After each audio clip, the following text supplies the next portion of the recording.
What's up, Facebook or YouTube or wherever you happen to catch this video at? I am actually sitting in my car outside of the gym, and I just finished up my workout, which was day 10 out of 10. I had set a goal like a week ago to do 7 days straight, and I am actually on day 10. So now the objective is to go 14 and then eventually 21, because 21 is what creates a habit. And I was thinking, today was the first day it actually felt kind of good to be back in the gym. Like I've been struggling, to say the least. And so one of the things I realized is how quickly our fitness level, it's hard to grow your fitness level, but it's super easy to lose your fitness level. And mine had just fallen off. Like, ain't no other way to say it. Like, there's no sense in churching it up, whatever. But I was thinking today, as it like I said, today was the first day it felt somewhat like, okay, now I can kind of remember why I used to do this all the time. Like, for years, I was 6 days a week easy. At one point, it was 2 a days. But that's what brought me to this thought.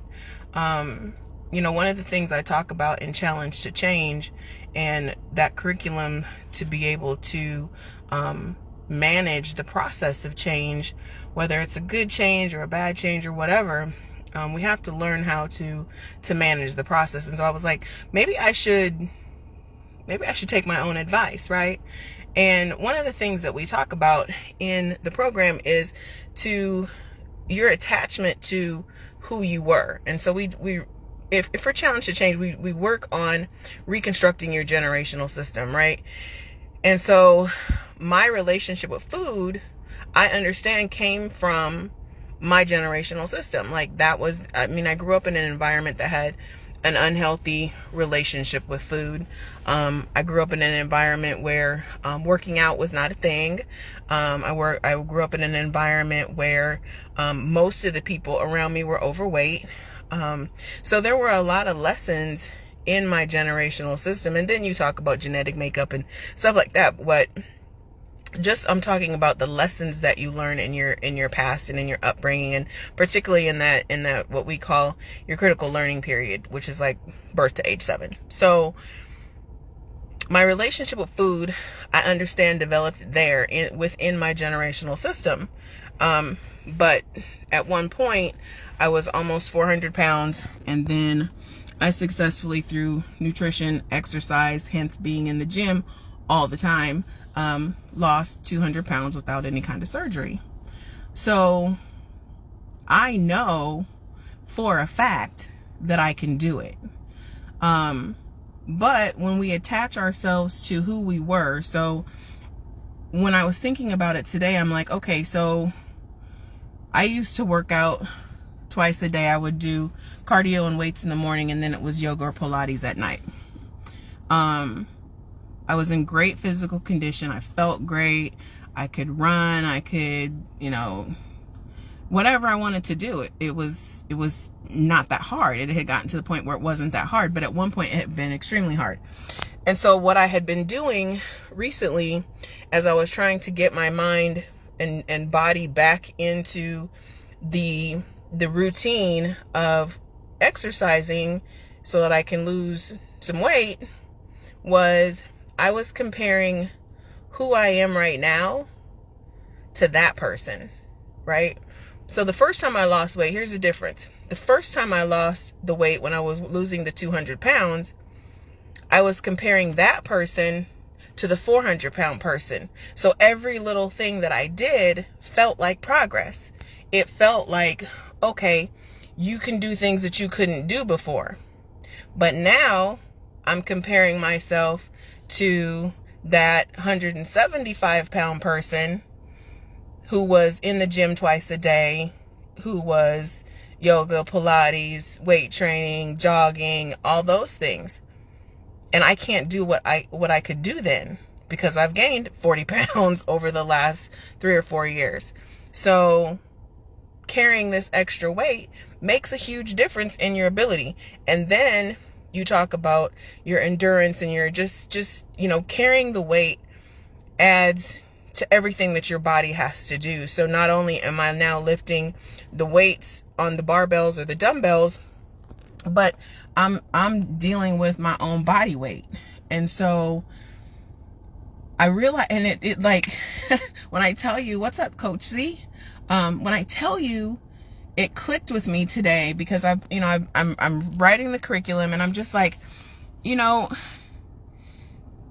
how to do this. And so I was pissing myself off, and I was getting so frustrated over the last probably 6 months or so, because I'd come to the gym, but I wouldn't be consistent. And I was thinking, like, what the hell is the problem? And today it was the aha moment. And so that's why I wanted to share it with you while the thought was fresh in my mind.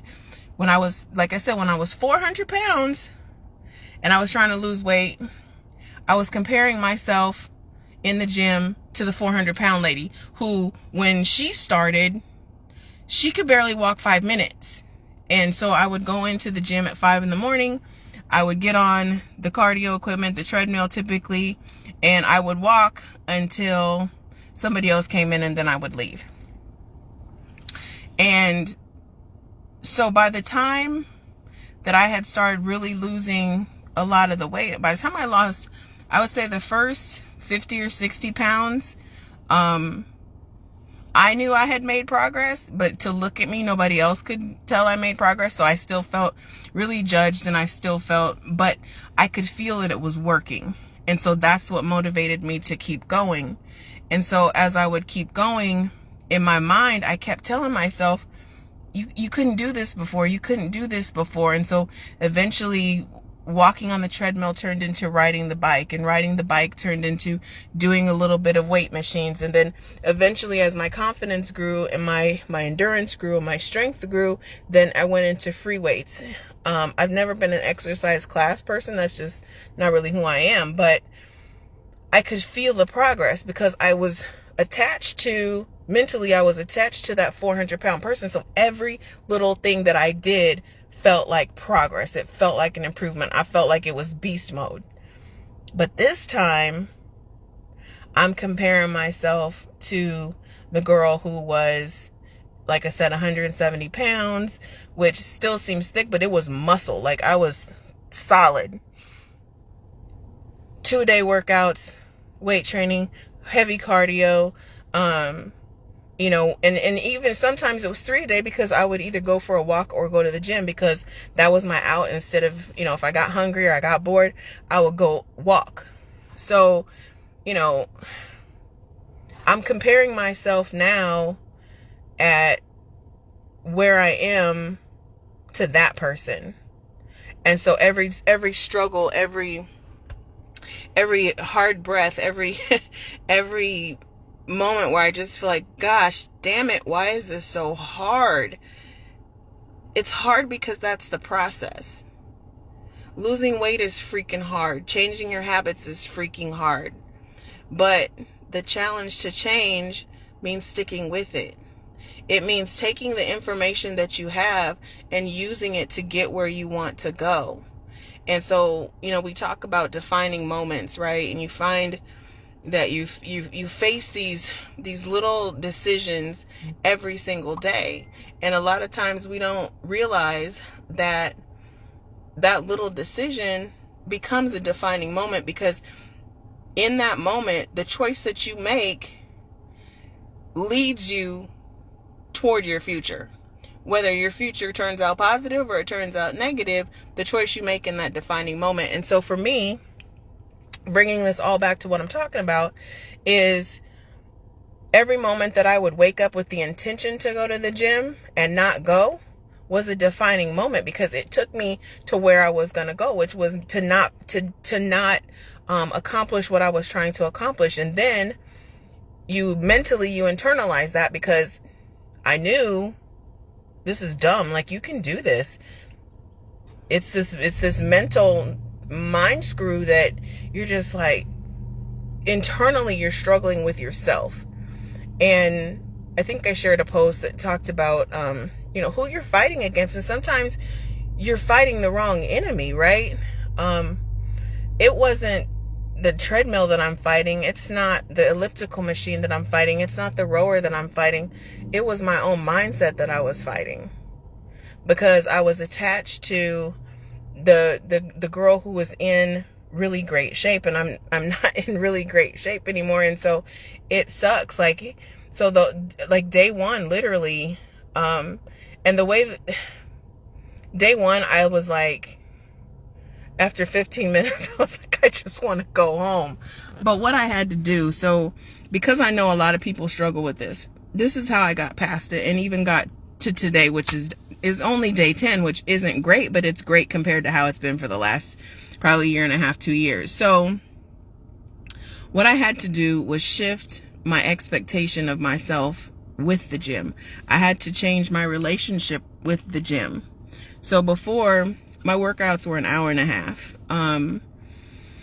So it would be 15-minute warm up, 30 minutes of cardio, and then another 35-40 minutes of weight training. That had become my benchmark. But I'm not that person anymore. I'm not that person right now. I know that I have the capacity, and I know I can get back to that level, but that's not who I am right now. And so I had to operate with who I am now and lose that attachment to who I used to be. And so I changed the expectation. And so my expectation was just to get here. Like, just to get here. I had to take it all the way back to what worked when I was 400 pounds, which is just freaking go. Just freaking go. And so then once I got here, then it become, hey, Lise, once I was able to get here, then it was still another shift of expectation, because my expectation was an hour and a half, at least an hour. And it was like, no, you're here, like, dial it back, cut it back to a half hour. So the first couple days I did a half hour. So days like 1 through, 3 or 4, I did a half hour. And for this last week, I've done 45 minutes, right? And so you have to build on, and one of the things we talk about with everyone that I coach in all of my programs, even in my mentor circle, my entrepreneur circle, everyone, we talk about celebrating the little wins. And day 10 out of 10 is a win for who I am right now. Day 10 out of 10 wouldn't have been considered a win for who I was 6 years ago, because I did it all the time. That's what I did. Like, I worked out every day. It wasn't a big deal. It wasn't anything out of the ordinary. In fact, it was out of the ordinary if I didn't go. But even then, my objective was 5 to 6 days a week. It wasn't 7. And so the reason why now I'm back to trying to make sure that I go every day and committing to go every day is because I have to re-ingrain the habit. I have to make it become part of my daily routine again, because it wasn't, and because it didn't feel good. The other thing is, I realized for me that when I give myself a hall pass to not do it, then the next day, it's like if you climb a ladder and then all of a sudden you stop, it's harder to keep going up and you want to go back, right? And so I'm like, until I get to the point where it becomes a habit, and I actually, like, it used to be like I had a desire to be in the gym. I had a desire to go work out because I liked the results and I liked how it made me feel. And right now I'm starting to like the results, but I still don't like how it feels. But that's the message that I wanted to share with you guys, was just that aha moment about how even when the person who we were was in a positive place, it can still be difficult to process where you are if you're not in that same place anymore. Likewise, if the person you were was in a difficult or trying place, remaining attached to that makes you feel sometimes like you're going to be stuck there. Like that's your destiny. And so when we talk in Challenge to Change about how you have to detach from who you were, you need to understand who you were, but you can't remain attached to that person, because that's not the person that you are today. That's not the person you are in this moment.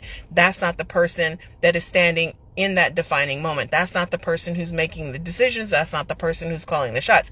Though you who you are today. And so you have to get in relation with who you are right now, and then create your plan based off of that. The person you were is data. Where you came from is information. How you use the data and apply the information, that's wisdom. You can know a lot and do nothing with it, and you're not a wise person. The wise person takes the knowledge and applies it and uses it to make better decisions for the future. So that's my message today, guys. I am gonna head home, get cleaned up and all of that. And hey sis, it is in the mindset, Crystal. And that's what I was just saying. Like it was a mental mind screw that I was doing to myself. But that's my message for today, guys. I hope it helps somebody. It really just occurred to me, and I was like, you know what, let me share this, because there are a lot of people who struggle not with just fitness changes, but I'm just using that as an example because me personally, that's my struggle. Like I've gotten through most of my other struggles, but the fitness and my relationship with the gym and my body image and all that kind of stuff is an everyday process, and that's never stopped. And that's what I know to be true, and that's fine. But I have to be in relation with who I am now and not have that attachment to the super fit girl that I was 6 years ago. So that's the message, guys. Have a good one. If you have questions about Challenge to Change, if you have questions about whatever, let me know. Hey, Miss Pam, how are you? I hope everything is well with you, my love. But I will catch you guys later. Enjoy your day. I love you and I appreciate you, and I'm out.